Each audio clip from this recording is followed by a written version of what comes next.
Elon Musk posted this, and this is a list of everything that has happened, everybody that has fell in line. This man here is calling it the Trump effect.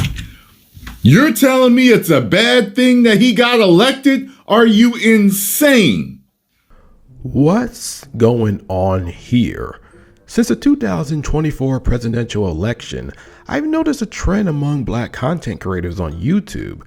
Many who were previously apolitical or avoided politics altogether are now producing pro-Trump content. It's honestly bizarre. You got the Cartier Family, who started off reacting to music videos, now making pro-Trump content and watching so-called liberal meltdowns, even to the point that they respond to anti-Trump tweets on X, formerly known as Twitter. Then there's Anton Daniels, nothing surprising at all. Former NFL player Marcellus Wiley has been dabbling in reaction videos with a pro-Trump spin. And don't even get me started on the Hodgetwins. Gift for you probably don't need it. It's the N-word pass. N-word pass. You want to put your hood up? These guys literally have no bottom. There are plenty of more content creators I'm missing, and feel free to drop names in the comments, but this shift isn't happening in isolation. Across the board, we've seen progressive outlets like the Young Turks soften their criticism of Trump. Various influencers have come out as MAGA. I voted for Trump and I hate fat people. Even adult film performers have publicly endorsed him, often with wildly misinformed takes. This is new to me. I just learned about January 6th and everything this summer. Really? That's why I'm so excited. I just started learning about politics this summer. Yeah, it's that bad. Here's what's so frustrating about this trend. These creators are framing their support for Trump as cool, rebellious, and outside the mainstream. I'm sorry. I need more tears. More tears, please. They're treating it like it's an edgy stance while ignoring or flat out dismissing the gross incompetence of his first term. They act like his dangerous rhetoric, autocratic tendencies, and destabilizing policies are minor detail. And let's be real, once Trump starts implementing blatantly anti-democratic measures in office, these YouTubers will either make excuses, pivot their content, or go away in silence. But this is the internet. Shame doesn't exist here. As a historian, I find it disheartening that such a large segment of the electorate returned to power a man who attempted to overturn the 2020 election through judicial manipulation, covert schemes, and outright violence. Millions of voters were almost disenfranchised. What's more concerning is the apathy towards Trump's cavalier handling of national security documents, his ignorance of history and international affairs. In his mind, he once asked John Kelly, before I arrived on the scene, is Finland still part of Russia? And his administration's rising civilian casualty rates. That's not even getting into his decade-long history of exploiting and defrauding people. Remember Trump University? This isn't ancient history. But let's get back to Black YouTube. I stopped tuning in into many content creators. For one, I'm not interested in Manosphere or Manosphere adjacent content anymore. And two, as I've gotten older, I realized that a lot of this content caters to a younger, impressionable audience. It's clear that money drives much of this shift. I actually want to show you this shirt right here. This is the Trump shirt, but it is the truth really upsets most people. And that's what we're seeing now.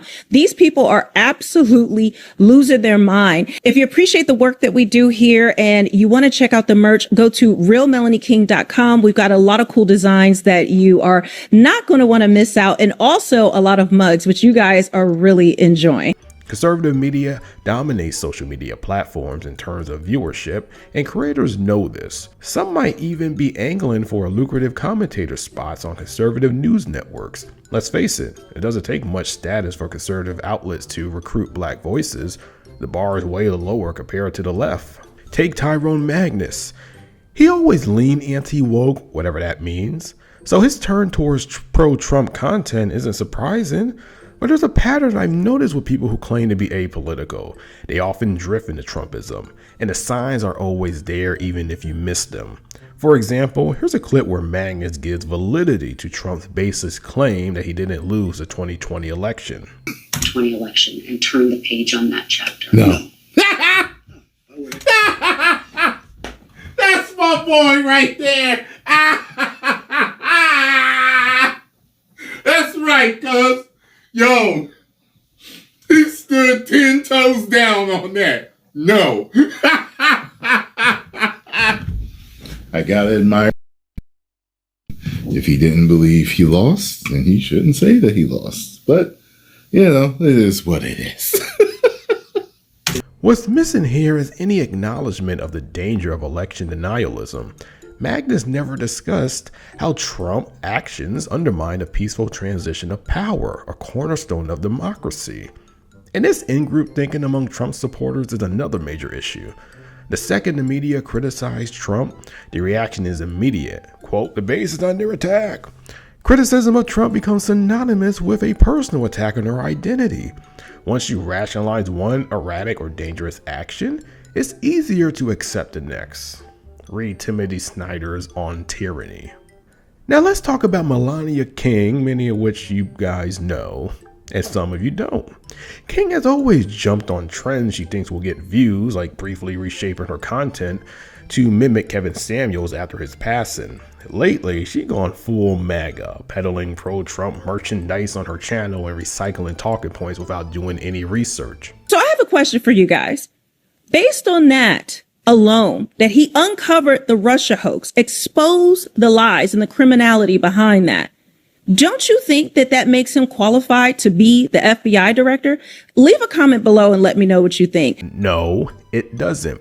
What is in Patel's background make him remotely qualified to manage the nation's premier law enforcement agency or handle national security? Trump chose Patel for loyalty, not competence. Yes, the FBI has a problematic history, especially towards leftists and black communities, but it also plays a crucial role in monitoring and thwarting domestic threats. To ignore that nuance is irresponsible. I'll leave you with this. Moments like these demand reflections on your principles. It's tempting to disengage when things feel overwhelming, but it's more important than ever to stay grounded in your values. When I started YouTube, I never changed my views because someone online insisted I was wrong, and that happened numerous times. I've done my research, and I'm confident in where I stand. No amount of peer pressure or public opinion will make me normalize Trump's actions. Don't let fleeting trends or popular opinions sway your convictions. I hope Black YouTube can learn the same.